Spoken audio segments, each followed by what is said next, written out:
여러분 안녕하십니까? 자, 다한다 중학사회 요강수입니다. 오늘은 7단원 마지막 시간으로 사회 집단에 대해서 학습해 볼 수 있도록 하겠습니다. 이 단원의 그 학습 목표는 사회 집단의 의미를 알고 사회 집단에서 나타나는 차별과 갈등을 이해하고 해결 방안을 모색할 수 있는 시간을 갖도록 하겠습니다. 사회 집단의 의미를 먼저 학습해 보도록 하겠습니다. 사회 집단이란 둘 이상의 사람이 소속감을 가지고 지속적으로 상호작용하는 집단을 우리는 사회 집단이라고 합니다. 여기에서 중요한 것은 둘 이상이 되어야 되고, 그 다음에 그 집단에 소속감이 있어야 됩니다. 소속감이 없으면 사회 집단 할 수 없습니다. 그리고 정기적으로 만나서 구성원들끼리 서로 상호작용을 하는 이런 집단이 사회 집단이라고 할 수 있습니다. 예를 들어 보겠습니다. 제일 먼저 이 각 네 가지의 여러 사람 2명 이상이 모여있는 사람 집단이 있습니다. 자, 첫 번째는 학교에서 학생들이 농구 동아리 활동을 하고 있습니다. 이 동아리 활동을 하는 이 동아리는 사회 집단일까요? 아닐까요? 그렇죠. 사회 집단이라고 합니다. 이들은 둘 이상이 서로 동아리에 소속감을 가지고 있고 정기적으로 동아리 시간마다 만나서 서로 농구 게임을 하겠죠. 그래서 사회 집단이라고 할 수 있습니다. 그럼 두 번째는 동창회 모임하는 사람들입니다. 자, 이 동창회는 사회 집단일까요? 아닐까요? 그렇죠. 바로 사회 집단입니다. 두 사람 이상 모여 있고 어느 학교 동창이라는 소속감을 가지고 있겠죠. 그리고 1년에 한 번 또는 이 동창회 모임을 정기적으로 하겠죠. 그래서 모여서 같이 정을 나누고 같이 식사를 하고 서로 상호작용을 하기 때문에 사회 집단이라고 할 수 있습니다. 다음 세 번째입니다. 자, 지하철을 타고 가는 사람들입니다. 자, 현재 이 지하철 안에 있는 이 사람들은 사회 집단이라고 할 수 있습니까? 자, 이는 사회 집단 할 수 없습니다. 두 사람이 모여 있지만은 이들은 같은 어떤 소속감이 없지요. 그리고 이들은 늘 같이 만나서 이 지하철을 타지는 않습니다. 그래서 어떤 날은 지하철 타기도 하고 버스 타기도 하고 또 같은 지하철 타도 매일 사람이 바뀌겠죠.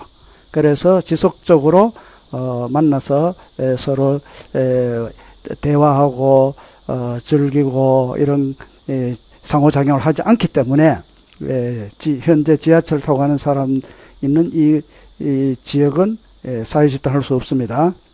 그리고 마지막으로 축구 관람하는 사람들 역시 이 사회집단을 할 수 없죠. 불특정 다수들이 모여가지고 둘 이상이지고 또 여기에는 또 뭐 소속감은 서로 다르겠죠. 그래서 또 이들이 늘 같이 정기적으로 같이 만나지는 않습니다. 물론 이 안에 있는 축구 팬 어떤 조직은 사회 집단이라고 할 수 있겠죠. 그러나 불특정 다수들이 모인 이 관중 자체를 우리는 사회 집단이라고는 하지 않는다는 겁니다. 그래서 사회 집단인 경우는 이 가족, 또래 집단, 학교, 회사, 동호회 이런 집단은 사회 집단이라고 할 수 있고, 반면 버스, 지하철 안의 승객이나 놀이공원에 있는 사람들은 사회 집단이라고 할 수 없습니다. 집단에 대해 소속감이 없고 지속적으로 상호작용하는 활동이 없기 때문입니다. 자, 사회 집단에 대해서 우리가 알아봤습니다. 다음은 개인과 사회 집단과의 관계를 한번 알아보겠습니다. 자, 개인과 사회 집단이 있는데 개인은 여러 사회 집단에 속해 있겠죠. 그래서 그 사회 집단에 속해서 뭐 때로는 회비도 내면서 집단 유지 발전에 기여합니다. 그리고 이 사회 집단이 목표하고 있는 이런 집단 활동을 하면서 이 집단이 잘 발전하고 역동성이 있는 그런 역할을 개인이 하겠죠.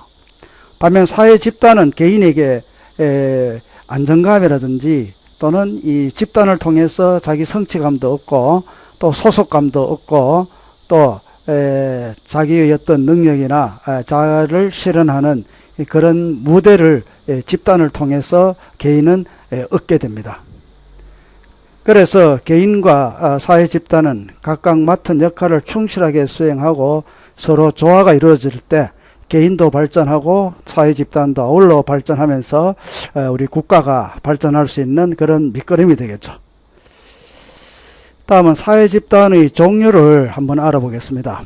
먼저 분류 방식에 따라서 사회 집단의 종류를 나눌 수 있는데, 먼저 구성원 간의 접촉 방법에 따라서 사회 집단을 분류하면은 1차 집단과 2차 집단으로 구분됩니다.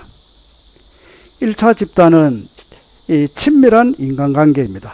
반면 2차 집단은 어떤 목적을 가진 이해관계로 접촉을 합니다. 그리고 1차 집단은 인격적인 상호작용을 통한 접촉을 하고, 반면 2차 집단은 형식적인 상호작용이 더 큰 접촉의 이유가 되겠습니다. 세 번째, 1차 집단은 사랑과 예절, 정 이런 거를 중심에 두고, 반면 2차 집단은 규범이나 규칙 이런 것을 집단에 더 중요시하게 되겠죠. 그리고 1차 집단은 인격이 더 중요시되고 2차 집단은 능력이 더 중요시되는 경향이 있습니다. 1차 집단의 예로는 가정과 또래 집단을 들 수 있고, 2차 집단의 예로는 학교나 회사를 예를 들 수 있습니다. 다음은 소속감에 따라서 사회 집단의 분류를 해보겠습니다. 자, 소속감에 따라서는 내 집단, 외 집단으로 분류가 되고, 또 중거 집단이라는 것도 알아보겠습니다. 자, 내 집단은 현재 자신이 소속되어 있는 집단입니다. 우리 집단이라고 하면서 소속감이 강하겠죠. 외 집단은 현재 자신이 소속되어 있지 않는 다른 이질적인 집단입니다. 그들 집단이라고도 합니다. 중거 집단은 현재 소속되어 있지는 않지만은 어떤 행동이나 판단할 때 기준이 되고 소속되기를 원하는 집단을 우리는 중거 집단이라고 합니다. 다시 한번 말씀드리겠습니다. 현재 자신이 소속되어 있어서 소속감이 강한 우리 집단이라고 하는 이 집단을 내 집단이라고 하고, 현재 자신이 소속되어 있지 않고 어떤 반대되는 집단, 이질적인 집단 또는 경쟁 집단이 있겠죠. 이들을 우리는 그들 집단이라고도 하는데 이걸 외 집단이라고 합니다. 그리고 현재 내가 소속되어 있지 않지만은 어떤 이질적인 집단이 아니고 그 소속되기를 원하는 집단도 있을 겁니다. 이런 집단을 준거 집단이라고 합니다. 내 집단과 외 집단은 항상 고정되어 있는 것이 아니라 상황에 따라서 변하겠죠. 그래서 교내 체육대회에서는 다른 반이 경쟁 집단, 이질 집단이죠. 외 집단이지만은 학교 간 체육대회 때는 아까 이질 집단이었던 외 집단이었던 옆반이 같은 내 집단이 되겠죠. 그래서 내외 집단은 고정되어 있는 것이 아니라 상황에 따라서 변한다. 이렇게 알아볼 수 있습니다. 이 외에도 있지만은 이 두 가지 분류 방식에 따라서 사회 집단을 분류를 해 보았습니다. 다음은 차별과 차이입니다. 자, 먼저 구별해 보겠습니다. 자, 차이는 서로 같지 않고 다르다는 것을 인정하고 존중하는 것입니다. 나와 다르지만은 그것을 인정하고 존중하는 것을 차이라고 하고, 차별은 다름을 인정하지 않고 차이를 이유로 부당하게 대우하는 것을 우리는 차별이라고 합니다. 예를 들어서 남녀 차별, 학력 차별, 지역 차별, 인종 차별 이런 용어를 많이 쓰죠. 그래서 서로 다름을 인정하지 않고 그 차이를 가지고 무시하거나 괴롭히거나 이렇게 부당하게 대우하는 것을 우리는 차별이라고 합니다. 그래서 이 차별은 타파되어야 되겠죠. 그러기 위해서는 우리는 서로 다름을 인정하는 태도를 가져야 되겠고, 또 사회적 차원에서도 이 차별을 타파할 수 있는 노력을 해야겠죠.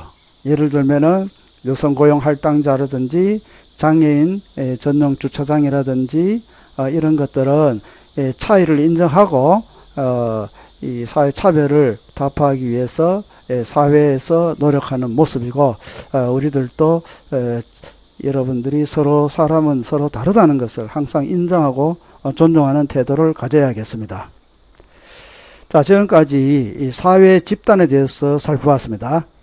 문제를 통해서 정리 한번 해보도록 하겠습니다. 1번, 둘 이상의 사람이 소속감을 가지고 지속적으로 상호작용을 하는 집단을 무엇이라고 하느냐? 사회 집단이죠.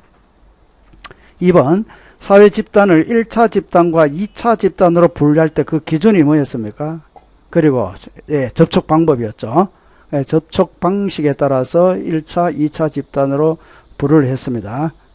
1차 집단은 서로 애정, 사랑, 이런 것을 중요시하면서 인간 접촉이 이루어지고, 반면 2차 집단은 이해관계, 규칙, 규범, 이런 기준으로 그 집단이 유지가 되면서 그 가치를 더 중요시하는 집단을 말합니다. 이와 같이 그 어떤 사람과 사람 간의 구성요원 간의 접촉 방식에 따라서 집단을 분류하는 걸 1차, 2차 집단으로 분류합니다. 세 번째, 사회 집단을 내 집단과 외 집단으로 분류할 때 그 기준은 뭐였느냐입니다. 소속감이었죠. 내 집단은 소속감을 가지고 있는 우리 집단이라고 했고, 외 집단을 소속감이 없는 그들 집단을 외 집단이라고 한다 했습니다. 그럼 4번, 어떤 행동이나 판단할 때 기준이 되고 소속되기를 원하는 집단을 무엇이라고 하는가? 중거 집단이라고 했습니다. 5번, 서로 같지 않고 다르다는 것을 인정하고 존중하는 것을 가리키는 말은 그렇죠. 차이였습니다. 자, 오늘 배웠는 내용을 다시 한번 종합 정리하겠습니다. 오늘 사회 집단 단어를 공부했는데, 사회 집단의 의미 공부를 했고, 그 다음에 사회 집단인 것 아닌 것 구별하는 거 공부를 했습니다. 그리고 사회 집단의 종류, 소속감에 따라서는 내 집단, 외 집단, 그 다음에 접촉 방식에 따라서는 1차 집단, 2차 집단, 그리고 한 가지 더 추가하면은 결합 의지에 따라서 공동사회, 이익사회, 이렇게 집단을 구분합니다. 그래서 공동사회는 가족 촌락처럼 자신의 의지와 상관없이 속한 집단, 공동사회고, 이익사회는 학교, 회사처럼 어떤 목적을 위해서 내가 선택하여 그 집단에 들어가죠. 이런 집단을 이익집단이라고 합니다. 자, 오늘 여러분 수고했습니다. 7단원 수업을 끝냈고, 다음 시간에는 8단원 세계의 다양한 도시의 단원을 학습해 보도록 하겠습니다. 여러분들 그 인생은 유한하다 했습니다. 시간은 절대 기다려주지 않는다는 말이 있죠. 시간을 아껴 써야 되겠습니다. 그래서 여러분들 돈 이거보다도 더 중요한 게 시간이다, 이렇게 생각을 하고 여러분들은 시간을 아껴서 살아갈 수 있도록 했으면 좋겠습니다. 이상입니다.